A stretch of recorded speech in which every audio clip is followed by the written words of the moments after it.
یہ جگہ صرف سال میں اپنا راز 2 مہینے کھولتی ہے، اور جب کھلتی ہے تو اس کے اندر سے نکلتی ہے انسانوں کی ہڈیاں، سینکڑوں ہڈیاں۔ تو 2019 میں سائنٹسٹ نے ان کنکالوں کا ڈی این اے ٹیسٹ کیا، یہ سوچتے ہوئے کہ شاید جو ہے ہمیں یہ مسٹری جو ہے فائنلی سالو ہو جائے گی، مگر جو رزلٹ آیا اس نے اس لیک کا راز اور بھی گہرا کر دیا، کیونکہ ان لوگوں میں سے کچھ انڈیا کے نہیں تھے، وہ تھے گریس سے، اور ان کی موت باقی لوگوں سے پورے 1000 سال بعد ہوئی تھی اسی لیک میں۔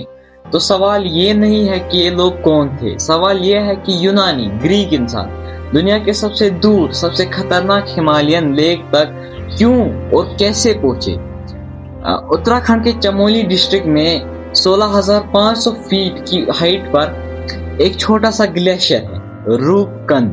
اتنا چھوٹا ہے کہ اگر آپ اس کے کنارے کھڑے ہو جائے تو آپ پورا لیک جو ہے وہ ایک ہی نظارے میں دیکھ سکتے ہیں، کیونکہ یہ لیک دھرتی کے سب سے عجیب ماس ڈیتھ مسٹریز میں سے ایک اپنے اندر چھپا بیٹھی ہے۔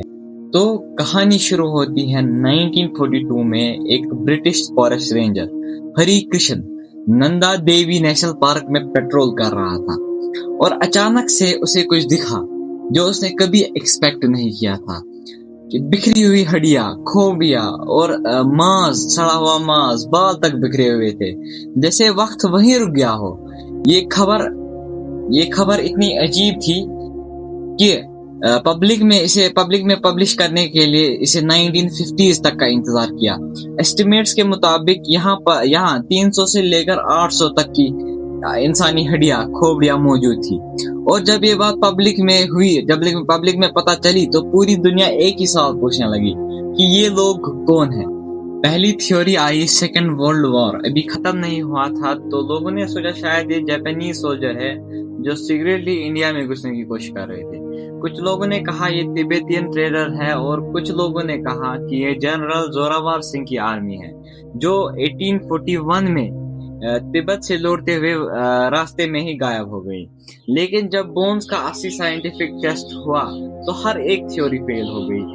یہ ہڈیاں ورلڈ وار سے ہی پرانی تھی، جنرل زوراور سنگھ سے بھی پرانی تھی۔ یہ لوگ 9th سینچری کے آس پاس مرے تھے، یعنی آج سے 1200 سال پہلے۔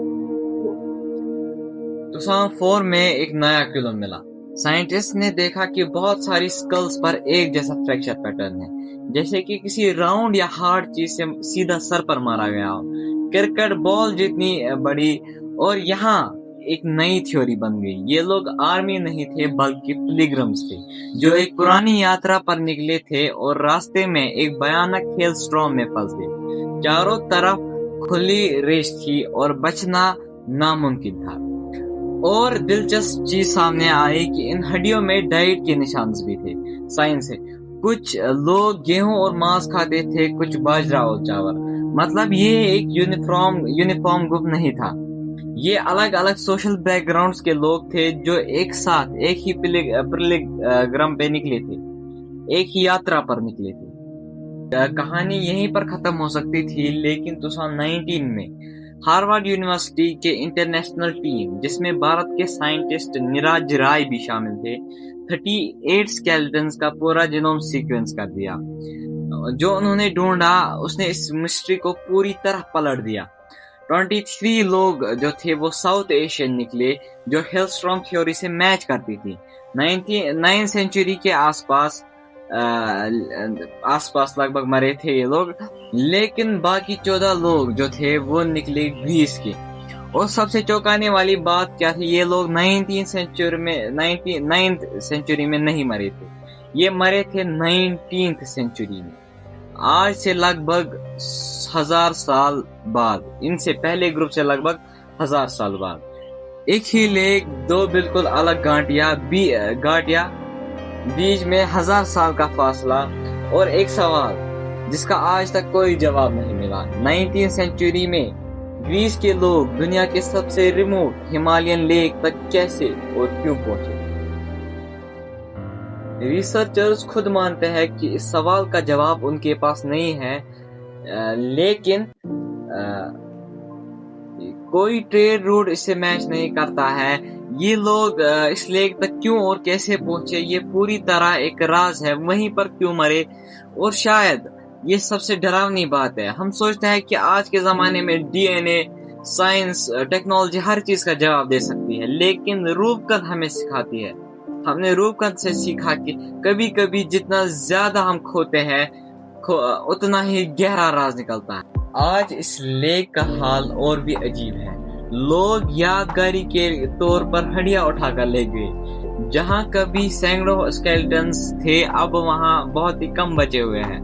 2018 میں اتراکھنڈ ہائی کورٹ نے الپائن میڈوز پر کیمپنگ کرنے سے بین لگا دی، جہاں سے روپ کند کا ٹریکنگ کا راستہ گزرتا تھا انوائرمنٹ کو بچانے کے لیے. مسٹری کوئی نہیں، لیکن رزلٹ یہ ہوا آج روپ کند تک لیگلی ٹریک کرنا پریکٹیکلی ناممکن ہو گیا. لیکن ایک چیز آج بھی زندہ ہے، لوکل لوک کتھا. کہتے ہیں کہ صدیوں پہلے ایک راجہ اور رانی اپنے پورے کاروان کے ساتھ نندا دیوی کی یاترا پر نکلے تھے. کہا جاتا ہے ان کا ویوہار بہت ہی گھمنڈی تھا کہ دیوی ناراض ہو گئی اور پورا کاروان وہیں پر دفن ہو گیا. اور آج ہر 12 سال میں نندا دیوی یاترا ہوتی ہے، اسی راستے سے گزرتی ہے جہاں یہ سب ہوا تھا.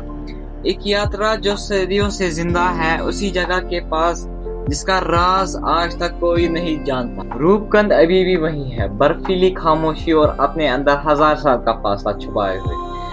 ہر سال جب برف پگھلتی ہے وہ اپنے کچھ راز دکھاتی ہے، لیکن پورا سچ کبھی نہیں. کیونکہ کچھ جگہیں ہمیں جواب دینے کے لیے نہیں، بس ہمیں یاد دلانے کے لیے ہے کہ انسان اپنے سب سے بڑے سوالوں کا جواب کبھی نہیں پتہ کر سکتا ہے. آج کی اس باری ویڈیو میں اتنا ہی. ملتے ہیں اگلی ویڈیو میں. چینل کو سبسکرائب کیجیے. ملتے ہیں اگلی ویڈیو میں، تب تک کے لیے گڈ بائے.